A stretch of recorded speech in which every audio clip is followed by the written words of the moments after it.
Welcome to the first episode of Double Feature, a space dedicated to unusual or not so obvious movie pairings that somehow go well together. I'm your host, Pedro from Vinyl and Celluloid, and in today's episode we'll be talking about two movies that captured the essence of the 1980s excess in American movie making. There was a massive shift in the entertainment landscape during the 1980s. Not only was there a boom in the number of multiplexes and megaplexes all over the US, but also a significant change in the home entertainment options available to the audience. They became cheaper, more accessible, and therefore the thirst for content increased. This boom resulted in an increase in the number of screens, channels, revenue streams, and options for entertainment. And with great demand comes the need for great supply. That's why the number of features produced during this decade increased in comparison to previous decades, and so did the number of box office flops. Hindsight is a beautiful thing, and many of these so-called box office duds or turkeys at the time found a new life and a new audience under the So Bad It's Good banner and enjoy cult status. Today, we will be talking about two features that capture the very essence of what it means to belong to these categories.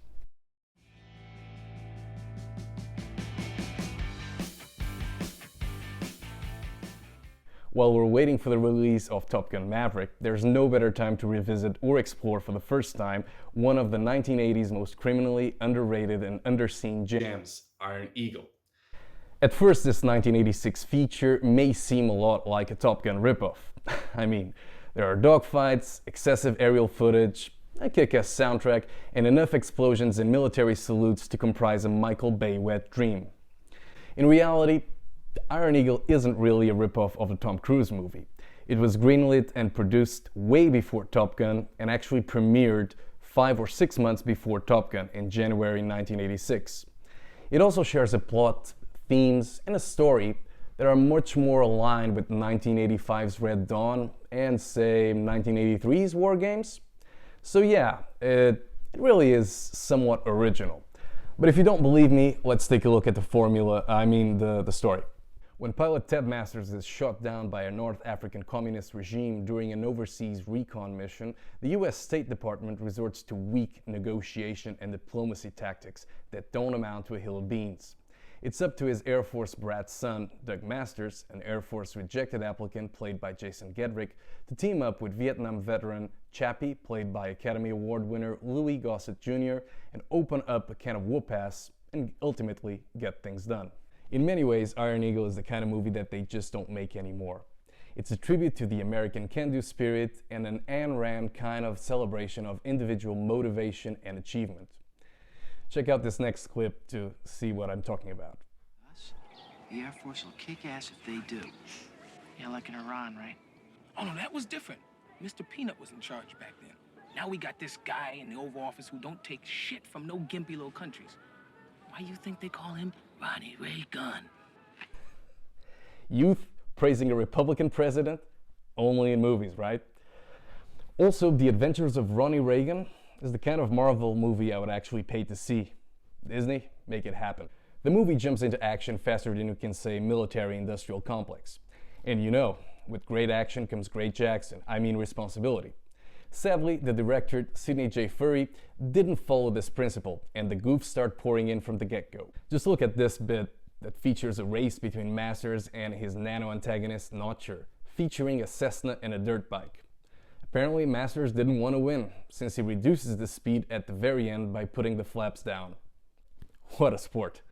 So is this entertaining box office dud riddled with goofs a better movie than Top Gun? Yes it is. Let's take a look at the awesomeness counter and find out the score. Category 1, Main Character. In Top Gun, Tom Cruise's character, Maverick, has tons of daddy issues. In Iron Eagle, Danny Masters has only one issue with his daddy. His daddy was captured behind enemy lines and he must do everything he can to save him. That's a clear point for Iron Eagle. Category 2, Enemies. In Top Gun, the enemy is pretty much faceless. Sure, they fly around in MiG-28s, but we never really know who they are. Is it the Soviet Union, the Chinese, North Korea? Who knows? In Iron Eagle, you can actually put a face to the enemy. It's the African communist regime of Bilya, a quasi-anagram for Libya. And I mean, at least you get an enemy to hate, right? It's 2 points for Iron Eagle. Category 3, aerial footage.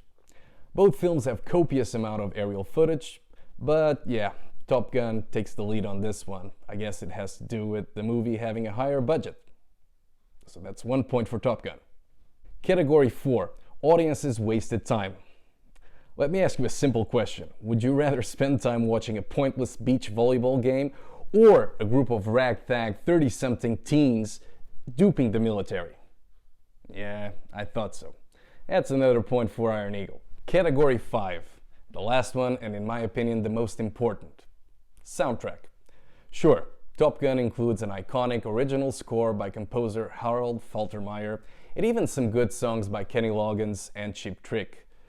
But I mean, it also has that dud, Berlin's Take My Breath Away. Did it really deserve to win Best Original Song at the Oscars in 1987? I don't think so.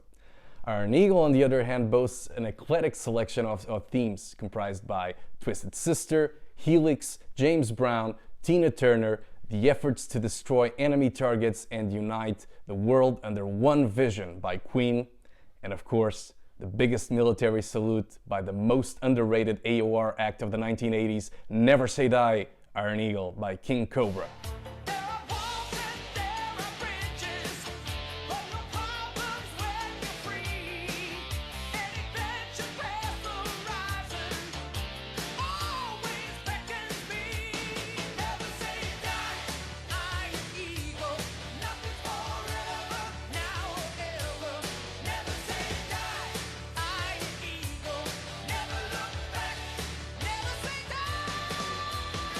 Hell yeah! So that's 4 points for Iron Eagle, 1 for Top Gun. Choice is clear.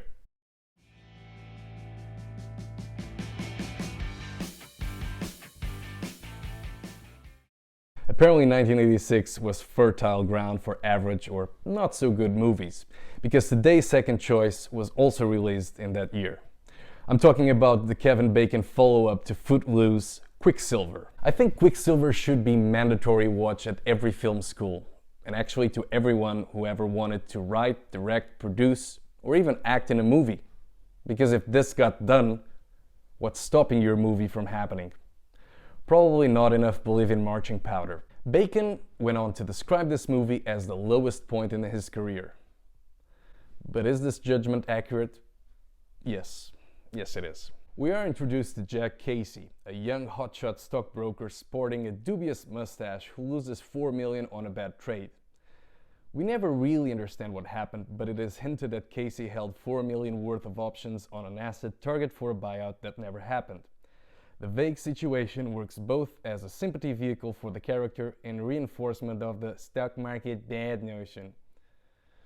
Casey bankrupts his fund, loses his family savings, and jumps into an existential crisis. He promptly ditches his job, the mustache, grows his hair, and because he once saw a bicycle or something, he morphs into a bike courier for the Quicksilver delivery services. You see, kids, in the 1980s, when people had midlife crisis or quarter-life crisis, they didn't jet off to Bali for spiritual retreats or yoga lessons in Sri Lanka. No, they took physically taxing jobs, and they were able to generate income while they were still figuring things out.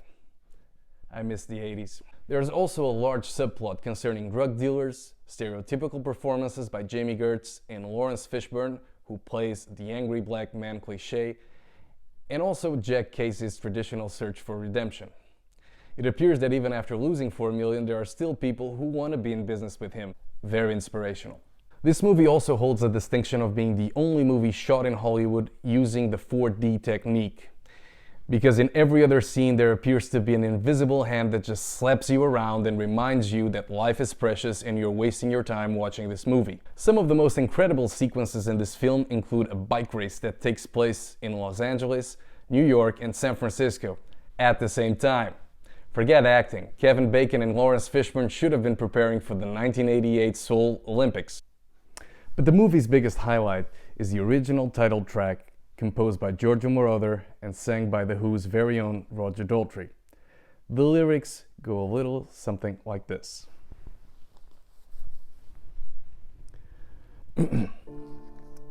Lightning. I am lightning. Changing.